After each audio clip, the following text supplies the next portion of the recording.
Have you ever been caught in a family drama where standing up for yourself felt like the ultimate betrayal? Well, that's exactly what this story is about. A girl who's had enough of being the family's doormat, and now she's ready to make some tough decisions. But was she right?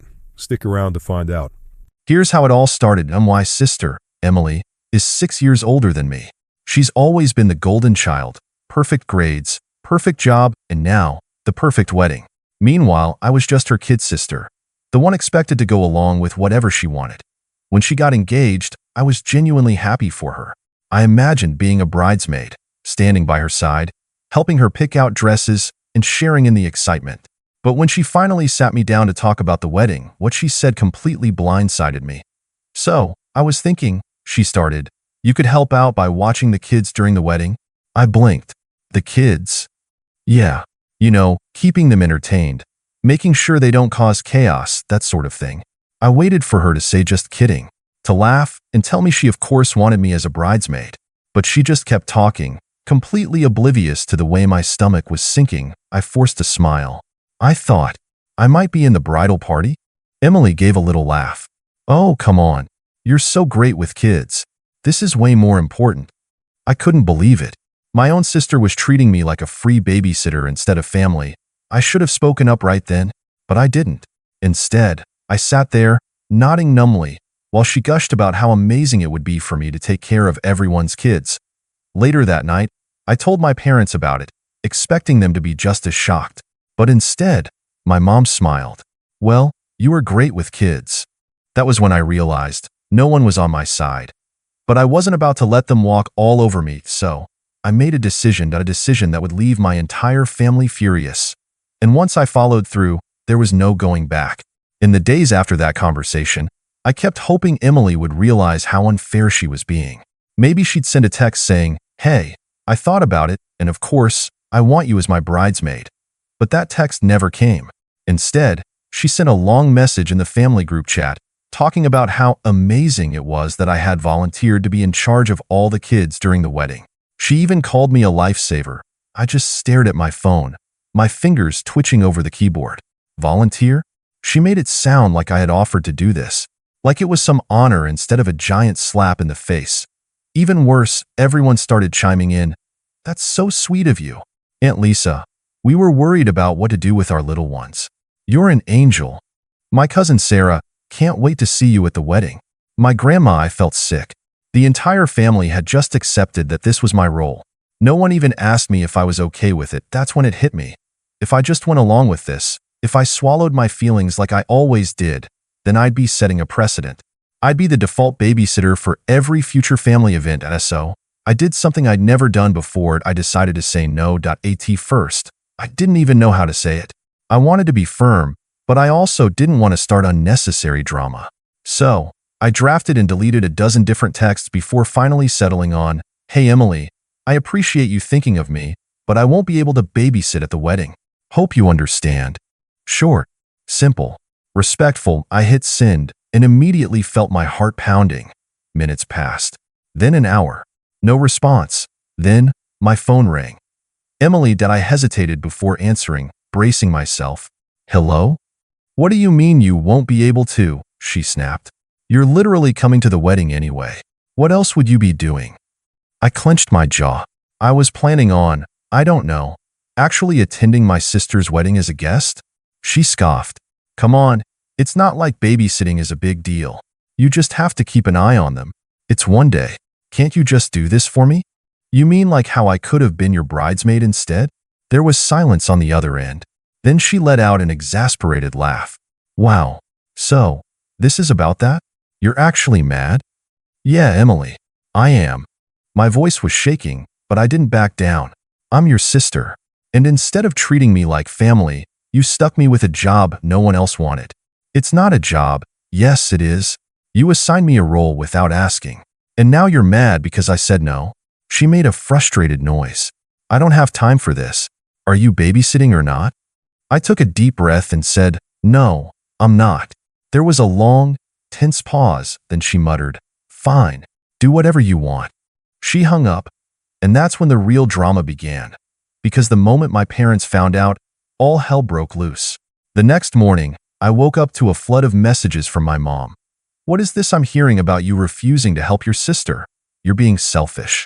It's just one day. Call me. Now that I sighed, already feeling the headache coming on. But before I could even think about responding, my dad called that I hesitated but picked up. Hello? What's going on with you and Emily? He asked. His voice tight, I let out a slow breath. She asked me to babysit instead of being a bridesmaid, and I said no. Silence. Then a sigh. Look, kiddo, I get that you're upset, but weddings are stressful. Maybe this was just the easiest way for her to handle things.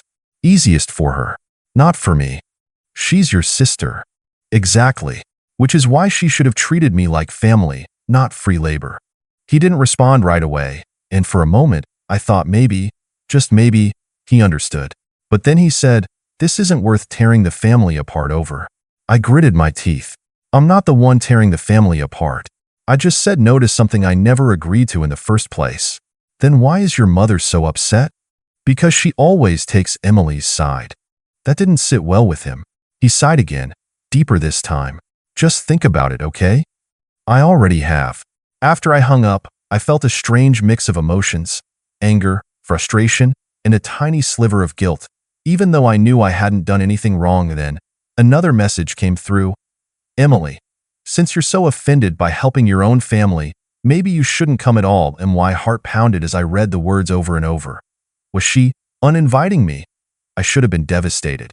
But honestly, I felt relief. If she didn't want me there just because I refused to be her babysitter, then maybe she didn't value me as a sister in the first place. I didn't respond. Instead, I did something that shocked everyone. I booked a trip for the same weekend as her wedding. Not just any trip, a solo vacation, somewhere I'd actually enjoy myself, somewhere far away from the drama. And when my family found out, that's when things really exploded. The moment my family found out about my trip, all hell broke loose. My phone blew up with calls and texts from my mom, my dad, and even a few relatives I barely spoke to. But the most unhinged reaction? That came from Emily. She sent a message so long I had to scroll 3 times to read the whole thing. Emily texted, "Wow. So you're really choosing to go on vacation instead of coming to my wedding? Do you even care about me at all?" Emily texted again, "You're selfish. You always have been. I asked you for one thing, and you couldn't do it. But you have no problem spending money on yourself and running away like a spoiled brat." And then she texted one more time, "Mom and Dad are right. You're tearing this family apart. Don't expect me to ever forgive you for this." I stared at my screen, my emotions shifting between anger and disbelief. How was I the bad guy here? I wasn't skipping her wedding out of pettiness. She had uninvited me. All I did was refuse to be treated like a free babysitter. And now she was making me out to be the villain. That's when I realized something. This wasn't just about the wedding. This was how my family had always treated me. I was the convenient one, the reliable one, the one who was expected to drop everything for everyone else, no questions asked. But the moment I stood up for myself, I was selfish. I let out a deep breath and did something that shocked even me. I blocked Emily's number. Then, I went to my parents' group chat and sent one last message. "Me, I love you both, but I will not be guilt-tripped for setting boundaries." Emily made it clear I wasn't welcome at the wedding. That was her choice, not mine. I refused to keep arguing about it. Then, I muted the chat. For the first time in a long time, I felt free. But I knew this wasn't over. Because when the wedding day finally arrived, something happened that I never saw coming. The morning of Emily's wedding, I woke up to a flood of notifications. At first, I ignored them. I was on vacation, sipping coffee on a hotel balcony, feeling more relaxed than I had in years. But then my curiosity got the better of me, and I opened my messages. The first thing I saw was a picture. Emily, in her wedding dress, standing at the altar, and behind her, an absolute disaster. The kids, the same nieces and nephews she had planned to dump on me. They were running wild. One was crying at the front of the aisle, another was trying to grab the wedding cake, and a third had somehow smeared frosting on Emily's dress. The caption? Aunt Linda. This could have been avoided. I scrolled down, finding more messages from relatives. Cousin Rachel. OMG. The kids are out of control. I feel so bad for Emily. Uncle Jeff. No one's watching them. Total disaster. The ceremony had to pause twice. Mom, I hope you're happy. This was supposed to be your job. I blinked at the screen. My job? No. This was never my responsibility. And the fact that my family thought I should feel bad instead of vindicated, That just proved I'd made the right choice. I put my phone down, took a deep breath, and smiled that I wasn't at that chaotic wedding. I wasn't covered in cake. I wasn't dealing with screaming kids. I was exactly where I needed to be. And for the first time in my life, I didn't regret it one bit. The wedding disaster should have been the end of it. But, of course, my family wasn't going to let me off that easily. The day after the wedding, my mom called me. I let it go to voicemail. Then she called again. And again, why the fifth call. I finally picked up, already bracing myself. "So," Mom said, her voice tight with anger. "Are you happy now?" I sighed. "Mom, no, don't mom me. Do you have any idea how embarrassed we were yesterday? The wedding was ruined.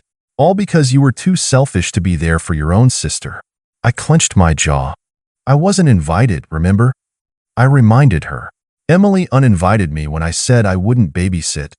And you should have just done it anyway," she snapped. "Family helps family." I nearly laughed. "You mean like how Emily helped me by making me a babysitter instead of a bridesmaid?" I shot back. There was silence on the line. Finally, my mom sighed, her voice dropping from angry to exasperated. "Look," she said, "Emily's devastated. She really thought you'd come around. You're her sister, and you weren't there on the biggest day of her life." I leaned back, gripping the phone tightly. "And I thought I was her sister too," I said. "But she treated me like the hired help. She didn't want me there, Mom. She wanted a free babysitter. That's all I've ever been to you guys. That's not fair, isn't it?" I cut her off. "You're not mad that I missed the wedding. You're mad that no one was there to pick up the slack. And that's not my fault." My mom huffed. "So what? You're just going to cut us off? Never speak to your family again?"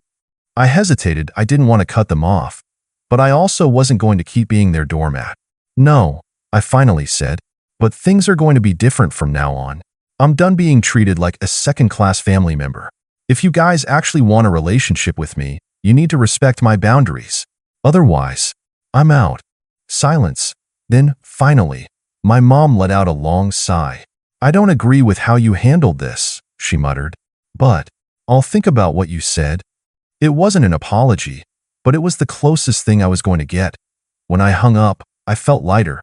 That phone call with my mom was the beginning of a shift, one I never expected. At first, I thought my family would cut me off completely, that they'd write me off as the selfish, rebellious daughter who abandoned them. But something strange happened. A week after the wedding, I got a text from my aunt. "Aunt Linda, hey kiddo, just wanted to say I heard what happened, and honestly, you did the right thing. Emily's always been spoiled, and it's about time someone told her no." I stared at my phone, shocked. Aunt Linda had always been the quiet observer at family gatherings. She never got involved in drama, and yet, here she was, backing me up. Then, another message came in. "Cousin Rachel, you're a legend." Everyone at the wedding was miserable. Even some of the other bridesmaids were whispering about how Emily treated you. "Honestly, you dodged a bullet." And it didn't stop there. One by one, different relatives started reaching out. Some were subtle, just checking in, asking how I was doing. Others were very direct, telling me they were proud of me for finally standing up for myself. It was the first time I realized maybe I wasn't the bad guy in my family's story. But, of course, Emily wasn't about to let that slide. One night, about 2 weeks after the wedding, I got a long, angry text from her. "Emily, wow. So this is what you wanted? To turn everyone against me? To ruin my wedding and make it all about you?" I sighed, already exhausted. "I didn't turn anyone against you, Emily. They saw how you treated me and made their own decisions. Emily, you're just mad that I had the perfect day without you." I laughed out loud. "Me?" Rachel told me what happened. "It sounds like your perfect day was a disaster. She left me on read." I expected her to cut me off after that. But instead, something even weirder happened. My dad called me. Now, my dad is the opposite of my mom. He's the quiet, avoid conflict at all costs type. So for him to call, that was huge. When I answered, his voice was hesitant. "Hey kid, just checking in." "Dad," I said, skeptical. "You never just check in." He sighed. "Yeah, well, I've been thinking about what you said, about how we treat you." I stayed silent, letting him continue. "I won't lie, I was upset when you skipped the wedding, but I can't really blame you. You've always been the responsible one, the one who just handled everything without complaining. And I think we took advantage of that. I swallowed, feeling an unexpected lump in my throat. I'm not saying we can change overnight, he added, but I want to try. I don't want to lose my daughter over this. For the first time in years, I felt like someone in my family finally saw me. I wasn't just the babysitter. I was me. And that was worth more than any wedding invitation. The next few weeks after that phone call were a whirlwind. It was as if the floodgates had opened, and suddenly, I was getting more attention from my family than I had in years. I'll admit, I wasn't sure what to do with it all, and why Dad tried harder to engage with me. We started having more casual conversations, even talking about things I liked doing, like painting and photography, things I'd never shared with him before. It felt nice, but also a little strange, like I was getting to know him all over again. And then, my mom, well, she tried to at first. She didn't know how to approach me. I could tell she was walking on eggshells, unsure of what to say after everything that happened. But one evening, she invited me out for coffee. We sat at a small cafe near my apartment. She stirred her drink nervously before finally speaking. I want to apologize, she said, her eyes not quite meeting mine. For everything. For expecting you to just give in. For not respecting your boundaries. I could feel the sincerity in her words. But, to be honest, it still didn't erase the years of frustration I had built up. I appreciate that, Mom, I said, taking a deep breath. But I think there's a lot more we need to talk about. You can't just apologize and expect everything to be fixed. She nodded, clearly understanding. We spent the next hour talking about how things had been for me growing up. How I'd always felt overlooked. How it seemed like my needs came last in the family. It was a long conversation, and by the end of it, we both felt a little more heard, but I knew it wasn't over. This was going to be a process. But the more we talked, the more I realized that I wasn't just standing up for myself anymore. I was starting to rebuild my relationship with my family on my own terms, not just for them, but for me. And yet, the storm wasn't over. A couple of weeks later, Emily texted me again, this time with an even longer message. Emily, I can't believe you're still playing the victim. It's been weeks. I'm not going to keep apologizing for what I did. You've ruined everything, and you've alienated the whole family. If you ever want to make things right, you know where to find me. I stared at my phone, reading the message over and over. Something about it stung. Was she really going to blame me for everything that happened? Was she going to make it all about her, as usual? I was done letting people manipulate me into feeling guilty to me. I'm not playing the victim. I'm just choosing not to be your doormat anymore. If you want to continue playing the blame game, that's your choice. But I'm not interested. I hit send, and immediately, Emily had crossed a line, and I wasn't going to let her pull me back into the toxic dynamic that had controlled me for years. After all of this, I started to focus on things that actually brought me joy. I booked a trip with my friends to a small beach town, something I'd been wanting to do for ages, but never had the chance because I was always stuck watching my siblings or helping my parents. I didn't have to answer to anyone, and for the first time in a long while, I felt like I was living my own life. But the calm didn't last for long. One day, a few weeks later, I got a surprise message from my mom. Mom texted, "Can we talk? I've been thinking more about our conversation, and I think we need to have a real heart-to-heart." I felt a little uneasy. It wasn't that I didn't want to talk to her. I did. It was just that, after everything that had happened, I wasn't sure what this would mean. Would it be another apology? Another round of guilt tripping? But I agreed to meet her at a park near my apartment, just to see where it would go. When I got there, she was already sitting on a bench, looking more relaxed than I'd seen her in a while. We greeted each other, and for the first time in a long time, it felt like we were just two people, rather than mother and daughter tangled in years of unspoken resentment. She looked at me, her face softer than usual. "I've been reflecting on everything," she began.